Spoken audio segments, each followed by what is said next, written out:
Assalamualaikum warahmatullahi wabarakatuh. Kawan-kawan sekalian, kembali kita berjumpa di Juanda BKR Channel. Oh, saya berharap bahwa kita semua masih dan akan tetap sehat dan kita dapat mengerjakan kegiatan kita sehari-hari dengan sebaik-baiknya. Kawan sekalian, kali ini kita akan menyampaikan suatu ulasan penting dari seorang filosof Eropa yang kemudian masuk Islam. Namanya adalah Fritjof Kuhn, yang lahir di Basel, Swiss 8 Juni 1907. Dia adalah seorang ahli perbandingan agama kontemporer dan salah satu pemimpin aliran filsafat perennial. Atau pada tahun 90-an awal kita kenal istilah-istilah perennialisme kalau di kampus-kampus atau yang berkaitan masalah studi agama-agama atau agama, khususnya agama Islam. Sehingga buku beliau pernah diterjemahkan dalam salah satu bukunya pernah diterjemahkan di dalam bahasa Indonesia dengan judul Islam Agama Perennialisme. Atau misalnya tokoh perennialis yang waktu itu kita sering dapatkan tulisan itu yang mengarah kepada pemikiran tentang ini adalah Profesor Kamarudin Hidayat misalnya. Saudara sekalian, kemudian pada mulanya beliau adalah seorang Katolik yang kemudian pada tahun 60-an beliau berpindah keyakinan ke Islam dengan nama Muhammad Isa Nasaruddin. Jadi sebelumnya adalah seorang dengan nama Fritjof Kuhn, yang kemudian pada tahun 60-an berpindah keyakinan ke Islam yang kemudian bernama merubah nama kepada Muhammad Isa Nasaruddin. Saudara sekalian, secara garis besar saya ingin sampaikan tentang tokoh ini bahwa tokoh ini adalah seorang tokoh pluralisme agama-agama, walaupun kemudian menganut agama Islam yang meyakini bahkan dia bergumul dengan masalah masuk dalam suatu tarekat tasawuf di Afrika Utara. Pernah ke Afrika Utara, negara-negara Muslim di Afrika Utara, ke Mesir, yang pernah juga ke India dan terakhir di Amerika Serikat. Lama di Prancis, sekolah dan besar mempelajari ilmu filsafat di Prancis. Dan beliau adalah seorang yang pengagum buku atau cerita tentang kisah 1001 malam yang terkenal di zaman Khalifah Abbasiyah Harun ar-Rasyid itu.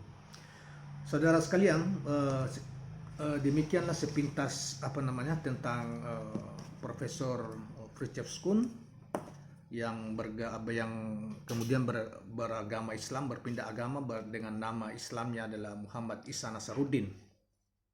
Saudara, kita ingin membacakan satu uraian yang sebetulnya panjang, tetapi kita ngambil agak ke ujung dari uraian beliau ini di bab tentang jalan, di buku yang kita kenal sebagai buku kecil yang terkenal, yaitu Understanding of Islam, atau kemudian diterjemahkan dalam bahasa Indonesia dengan judul Memahami Islam. Di bab tentang jalan, dan itu pun kita ambil di bagian yang terakhir dari ulasan beliau yang kita akan segera bacakan berikut ini. Saudara-saudara sekalian, inti daripada ibadah, jadi dapat dikatakan ibadah sebagaimana adanya, adalah keyakinan bahwa la ilaha illallah, tiada Tuhan selain Allah. Dan sebagai konsekuensinya keyakinan bahwa Muhammad Rasulullah adalah Rasul Allah. Hal ini terbukti karena menurut dogma Islam dan di dalam radius yuridiksinya, seorang manusia hanya terkutuk karena tidak meyakini pernyataan-pernyataan di atas. Secara ipso facto, seorang muslim tidak dikutuk karena ia tidak melakukan salat dan puasa. Ia mungkin saja terhalang untuk melakukan salat dan puasa dan di dalam kondisi fisik yang tertentu, bahkan kaum wanita dikecualikan dari kewajiban tersebut. Begitu pula seorang muslim tidak harus terkutuk karena tidak mengeluarkan zakat.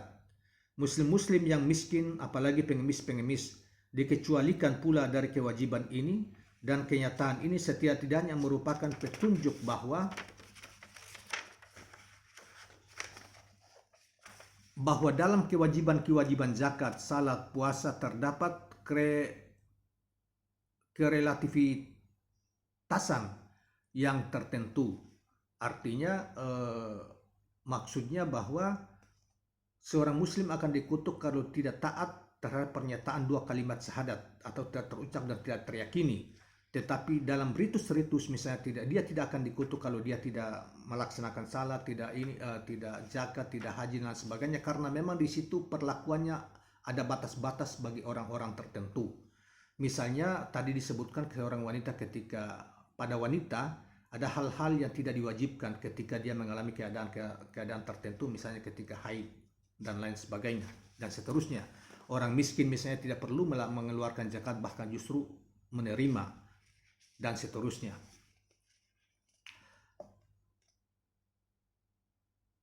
Lebih jelas lagi, seorang muslim tidak dikutuk karena ia tidak melaksanakan ibadah haji. Ia hanya wajib melakukan ibadah haji jika ia mempunyai kesanggupan untuk itu. Berkenaan dengan perang suci, sesungguhnya hal ini tidak selalu diwajibkan kepada kaum muslim. Bahkan seandainya jihad ini merupakan sebuah kewajiban, maka kepada orang-orang cacat, kaum wanita dan anak-anak tidak diharuskan untuk berpartisipasi di dalamnya. Tetapi seorang manusia sudah tentu terkutuk masih di dalam kerangka Islam, atau jika tidak di dalam pengertian yang berubah, karena tidak meyakini bahwa la ilaha illallah, tiada Tuhan selain Allah, dan Muhammadur Rasulullah, Muhammad adalah utusan Allah. Hukum ini tidak mengenal pengecualian karena dalam hal tertentu ia diidentikan dengan hal yang membuat hidup manusia itu berarti. Jadi tidak dapat diperbantahkan bahwa keyakinan inilah yang merupakan inti dari Islam, dan ketulusan, ikhlas dari keyakinan ini atau pengakuan inilah yang merupakan ihsan atau tasawuf. Dengan perkataan lain adalah masuk akal jika seorang muslim yang seumur hidupnya tidak pernah melakukan salat dan puasa ternyata memperoleh keselamatan, dan hal ini adalah karena alasan-alasan tak dapat kita mengerti tetapi yang berkenaan bagi kemurahan Tuhan. Sebaliknya adalah tidak masuk akal jika seorang manusia yang menyangkal bahwa la ilaha illallah, tiada Tuhan selain Allah, akan memperoleh keselamatan, karena penyangkalan ini jelas sekali akan membuang kualitas muslim dari dirinya, dan oleh karena itu secara kondisio sine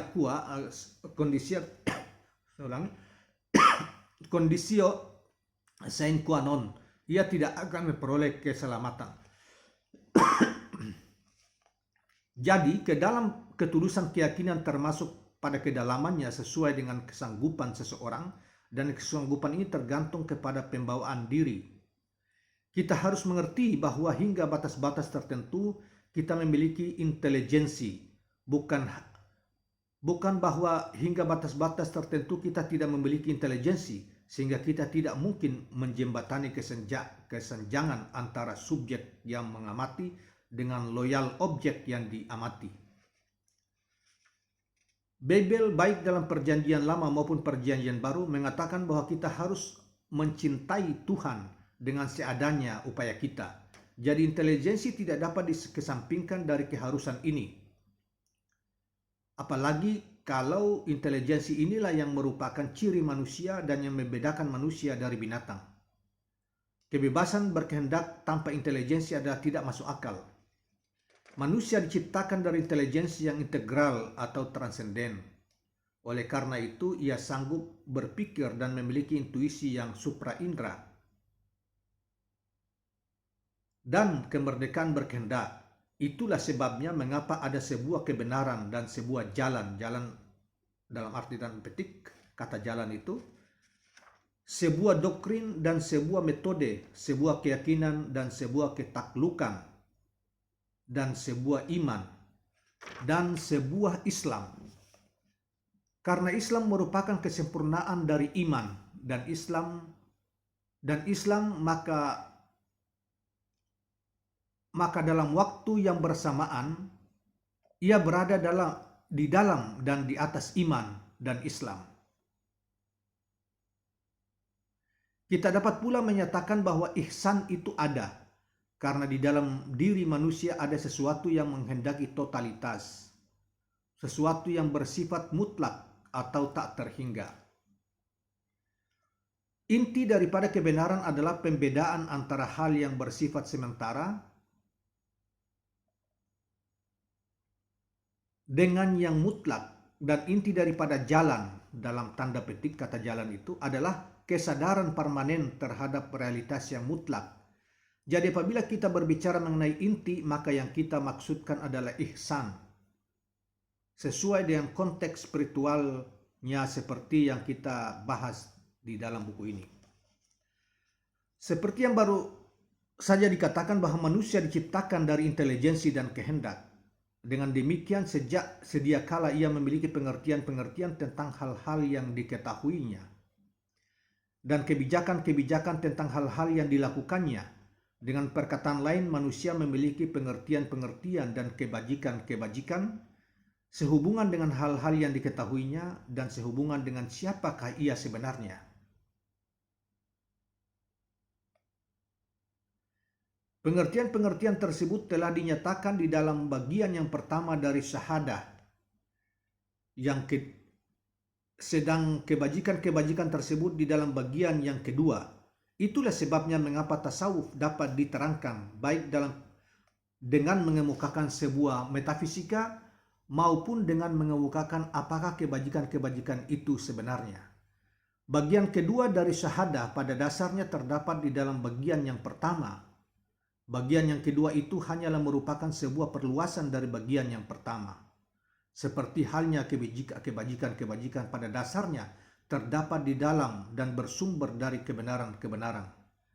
Bagian yang pertama dari syahadah yaitu pernyataan yang berkenaan dengan Tuhan, menandaskan kebenaran-kebenaran prinsipal. Bagian yang kedua dari syahadat yaitu pernyataan yang berkenaan dengan Nabi Muhammad SAW, menandakan kebajikan-kebajikan yang fundamental. Kebenaran-kebenaran yang esensial adalah sebagai berikut. Kebenaran mengenai esensi Tuhan yang esa atau zat ahadiyah di dalam pengertian non-dualitas Vedanta dalam kurung. Kemudian berkenaan mengenai eksistensi mutlak yang mencipta atau khalik, sesuatu prinsip yang juga bersifat esa, tetapi dengan pengertian afirmasi, penegasan, dan bersifat otodeterminasi, wahidiyah atau kesendirian atau keesaan, dan juga tidak terdiri dari bagian-bagian, maka setidak-tidaknya tentu terdiri dari aspek-aspek atau kualitas-kualitas. Di satu pihak, di pihak prinsipal atau Tuhan, ada makrokosmos dengan pusatnya ruh atau spirit yang bersifat angelik dan kuasi ilahi. Dan di pihak lain, pada pinggiran yang terjauh dari perkembangannya, ada pengentalan dari substansi universal yang kita namakan materi, dan yang bagi kita merupakan kulit luar dari eksistensi yang sekaligus tidak berdosa namun berbahaya. Seperti yang telah kami bahas di dalam karya-karya kami yang lain, di dalam penghitisaran yang terakhir ini, sesungguhnya kebijakan-kebijakan esensial adalah kesempurnaan dari dalam tanda petik rasa takut, cinta, dan pengetahuan. Atau dengan perkataan lain, kebajikan-kebajikan esensial tersebut adalah kesempurnaan dari keprihatinan, dalam tanda petik kata keprihatinan itu, kemudian kemurahan hati dan ketulusan. Kebajikan-kebajikan ini membentuk Islam sebagaimana kebenaran-kebenaran membentuk iman. Maka pendalaman terhadap kebajikan-kebajikan ini atau terma kualitatif yang terakhir dari kebajikan-kebajikan ini merupakan sifat atau hasil dari ihsan.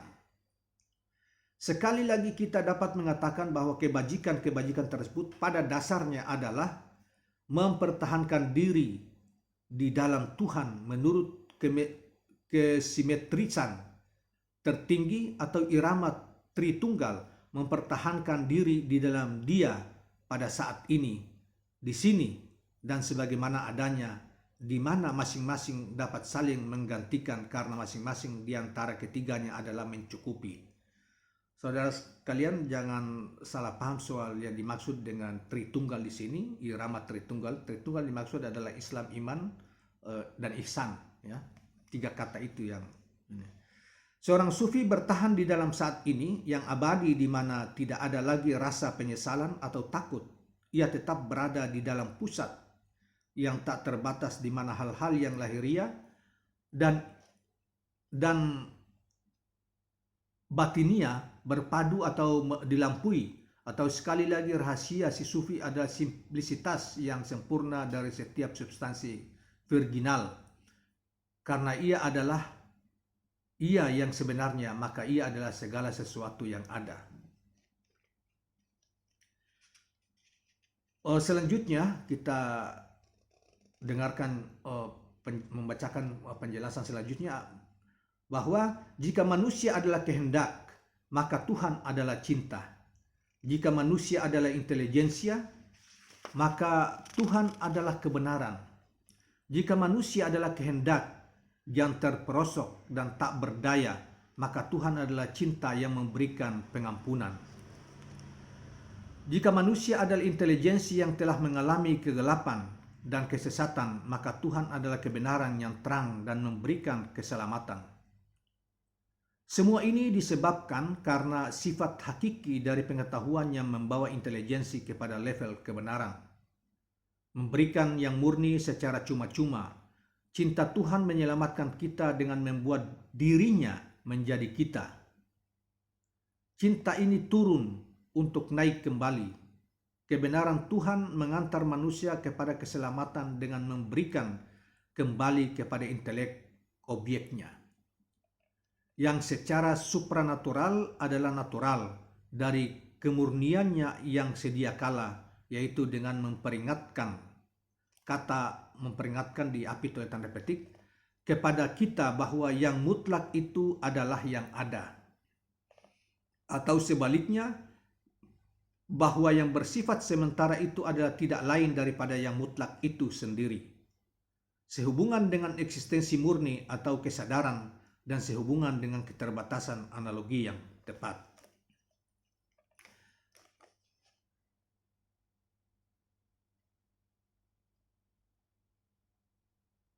Analogi atau simbolisme berkenaan dengan segala manifestasi dari kualitas-kualitas. Kesadaran berkenaan dengan manusia karena secara intelektual ia dapat melampaui dirinya sendiri dan membuat ruhnya terarah secara terbuka kepada yang mutlak. Dan eksistensi berkenaan dengan segala sesuatu yang baik, yang bersifat kualitatif maupun tidak, baik yang sadar maupun tidak, karena kenyataan yang sederhana bahwa segala sesuatu itu dapat dikatakan terpisah dari ketiadaan. Fenomena adalah bukan Tuhan dan tidak lain daripada Tuhan. Tanda petik, ya. Jadi bukan Tuhan dan tidak lain daripada Tuhan, itu tanda petik. Fenomena-fenomena ini tidak memiliki sesuatu pun maupun atribut-atribut yang positif. Fenomena-fenomena ini adalah kualitas-kualitas Tuhan yang secara ilusif dihanyutkan oleh ketiadaan. Ketiadaan ini pun merupakan non-eksistensi karena ketidakterhinggaan dari kemungkinan universal. Syahadat yang dipergunakan Allah untuk memanifestasikan dirinya sebagai kebenaran pertama sekali tertuju kepada intelijensi, sebagai konsekuensinya kepada eksistensi dari intelijensi, yaitu kehendak. Apabila intelijensi dapat memahami arti yang fundamental dari syahadat, maka ia dapat membedakan yang real dari yang tidak real, atau substansi dari aksiden-aksiden. Kemudian jika pada gilirannya kehendak dapat pula memahami arti dari syahadat tersebut, maka ia, atau dalam kurung kehendak menjadi tergantung kepada yang real, kepada substansi. Tuhan, ia menjadi terkonsentrasi dan konsentrasinya itu dipinjamkannya kepada akal pikiran. Apabila dianalisa sedalam-dalamnya, intelijensi yang diterangi oleh syahadat hanya mempunyai sebuah objek atau kandungan, yaitu Allah. Sedangkan objek-objek atau kandungan-kandungan lainnya hanya dipandang di dalam fungsi Tuhan atau sehubungan dengan Tuhan. Sehingga keanekaragaman seperti sedia kala disebutkan ke dalam keesaan, hal yang sama terjadi terhadap kehendak sesuai dengan apa yang hendak dilimpahkan Allah kepada hambanya. Tanda petik, berzikir kepada Allah secara logis merupakan sebuah fungsi dari kebenaran konsep kita mengenai Tuhan dan dari kedalaman pemahaman kita. Pada tahap esensial yang dapat kita pahami adalah kebenaran yang menguasai seluruh kehidupan kita dan secara perlahan-lahan mengubah kehidupan kita menurut sebuah irama yang diskontinu dan tak dapat dibayangkan. Karena mengalami kristalisasi di dalam diri kita, kebenaran itu mengubah dirinya menjadi kita agar kita berubah menjadi ia. Manifestasi kebenaran adalah rahasia cinta. Saya ulangi. Manifestasi kebenaran adalah rahasia cinta seperti kebalikannya, bahwa kandungan cinta adalah rahasia kebenaran. Di dalam semua ulasan ini, kami tidak bermaksud untuk memberikan gambaran mengenai esoterisme Islam. Maksudnya esoterisme itu adalah pemahaman batin tentang Islam, hakikat Islam. Berbeda dengan eksoterisme. Eksoterisme adalah bagian luar daripada sebuah ajaran atau atau misalnya Islam itu melingkupi misalnya hukum-hukum dan lain sebagainya. Di dalam perkembangan historisnya, tetapi untuk menaruhnya pada posisi-posisinya yang paling dasar dengan menghubungkannya kepada akarnya pula. Saudara-saudara sekalian, inilah uraian singkat dari Profesor Fritjof Schuon, atau dengan nama Islamnya Muhammad Isa Nasaruddin. Saudara sekalian, demikianlah uraian beliau. Dan mudah-mudahan bermanfaat bagi kita, menambah pengetahuan kita, setidaknya memberikan informasi tambahan buat kita tentang siapa Profesor Fritjof Schuon dan penjelasannya tentang jalan di dalam buku di bab 4 tentang buku Understanding of Islam atau memahami Islam yang ditulisnya sendiri. Saudara sekalian, jangan lupa subscribe, share, dan like channel ini. Terima kasih. Assalamualaikum warahmatullahi wabarakatuh.